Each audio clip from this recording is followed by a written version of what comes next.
The Lord be with you. A reading from the Holy Gospel according to Luke. Jesus said to his disciples, I have come to set the earth on fire, and how I wish it were already blazing.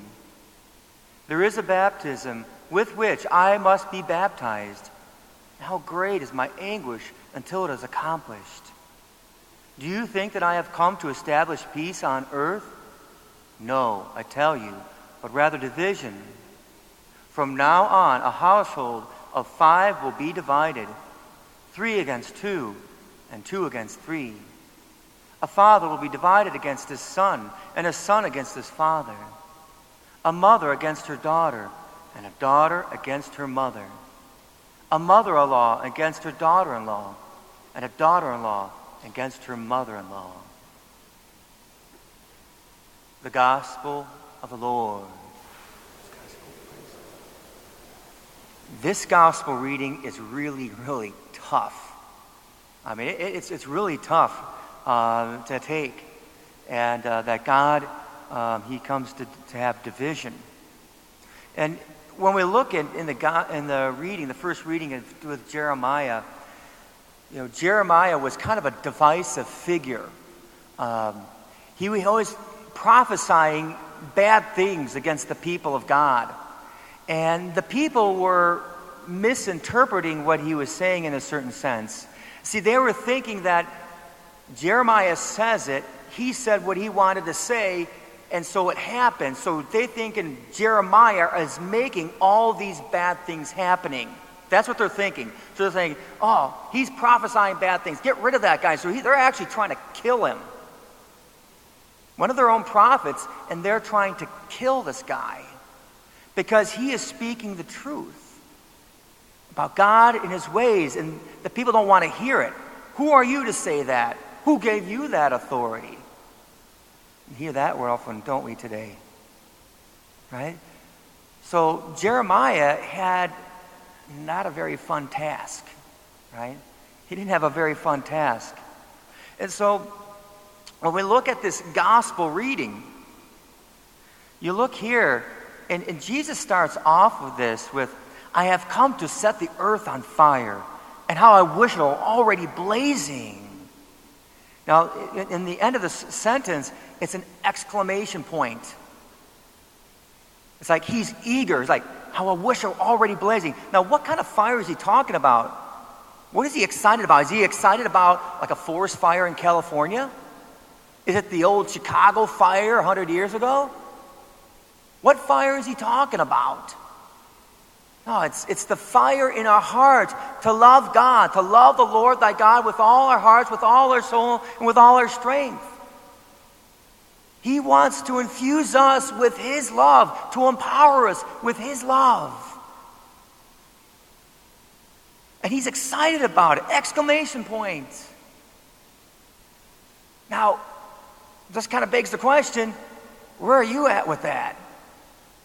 I mean, is your reaction like, yeah, I want this to happen. I want everybody to have the love of God. That's awesome. Or you're like, oh, I don't know. I don't know what everybody's going to think. Well, only so close. I love you, Jesus, but not that close. Now, where are you at with that? Are you excited about it? Where would you be? Where would you have been when Jeremiah was around? If you would have heard his words, would you have said, that jerk, he's preaching mean stuff? Yeah, it's hard. The gospel is hard. It's not fluff cake. And you see even what he goes on to here. Now, what's this amazing thing? There is a baptism which I must be baptized, and how great is my anguish until it is accomplished. Exclamation point again. He's excited, but what baptism is he talking about? He was already baptized in the Jordan. What baptism was he talking about? He's talking about his death on the cross, where his blood is spilt and the water gushed forth from his side. That baptism. And his heart is in anguish until he dies to show with us, to manifest his love for you. His heart is in anguish. Boy, already you start to see there's something, he's taking a turn here. He's taking a turn here. Love, baptism, blood, death. Already he's starting to go in that direction. Right? So he wants you to have that love. And then he goes on, do you think that I have come to establish peace on earth? No, I tell you, but rather division. Well, isn't that backwards according to man's will? We're expecting God loves hugs and kissy poo, and that's not what he's saying here.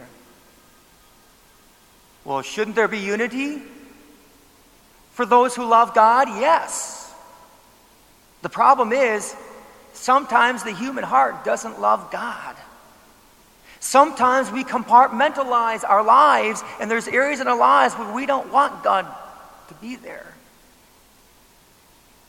And so, like Jesus says, we must love God more than anything.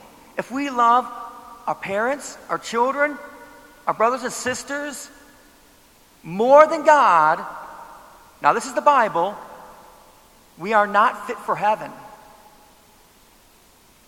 Ouch. Man, yeah, this gospel is not easy. We have to love God first. Do we trust him? I mean, that's really supernatural faith of trust. Supernatural faith. We have to do that. That means parents have to reprimand their children and not be afraid if they're going to walk out on them. That's a scary prospect. But you have to be willing to do that if you want to get to heaven. Jesus said, you're not fit for heaven unless you put him first. And first. Oh, man, that's hard. So what is this division? This division is between our hearts, wanting to love God, not. Maybe we're loving God, but there's somebody we love that runs in the opposite direction. What are you willing to do? You know, we look out into this world. We look at our politicians and our politics. We see our world going to hell in a basket, right, as we say. How do we get here? How do we get there? Trump and Hillary, really? Yeah. How do we get here? Well, how did Germany get to where it did with the Nazis? How did that happen? There were good Christians, people living in Germany. They weren't all Nazis. How did that happen? After everything, after all the dust settled, you know what they discovered?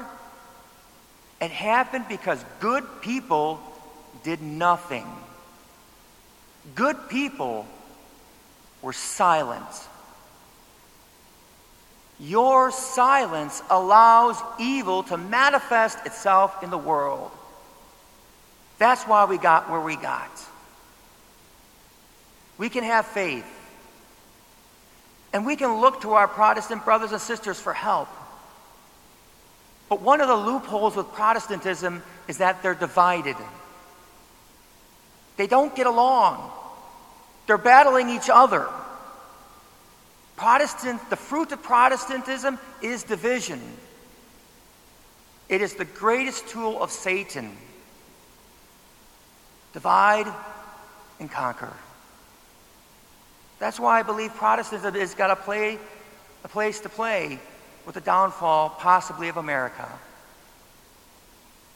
Because we are the one holy, Catholic, and Apostolic Church. And that is not something to hide. Jesus Christ founded one church. One. And in that unity, God gives us the power to be united in faith, to defend ourselves from the government. But it's not just people getting together. It's the grace of God. We look at things going on in the world. The bathroom issue. Men, do you have a daughter? Do you have a granddaughter? Where's your spine? Are you not going to protect the most precious gift you have? Are you not going to protect her dignity? As Catholics, we have a responsibility. We can't look to our Protestant brothers and sisters. They're divided. They cannot do it. It's only through the Catholic Church that we can be united to fight for what is good, what is holy, what is right, what is just, the integrity of the human person. Something more important than you. We have an obligation as God's church, as God's people, an obligation and a right to defend His people, those holy and sacred temples of God that are out there, even though they might not know it, to give them their dignity that's been stripped away, to identify the evil, the wickedness. Are you going to let some grown pervert into the same bathroom as your little girl? Really? Women, I want to hear you roar. This is something to roar about. This is your children. This is your grandchildren. Fight. Fight. This is worth it. Our politicians are going crazy. Even the Democratic Party is even going more nuts, more pro-death. The candidate that they got right now, do you know what partial birth abortion is? Partial birth abortion is while the baby is being born, they kill the baby. There was a law that was going up to keep that from happening, and their candidate shot it down. How radical is that? We got politicians. She's not the only one. What is with that? And we turn a blind eye? We put our politicians first? If you're a Democrat, call them. Get them an earful. Don't leave the Democratic Party. Give them an earful. Make them change. If you're a Republican, give them an earful. Make them change. Do your duty. Look, we keep on going out and we look around, and is there hope? I don't know. Maybe it's too late. I don't know. But it's about time Catholics stand up. Quit being cowards. Men and women of faith. Of faith. You are the good people. You are the good people that God is counting on. That all these children are counting on. Don't leave them now.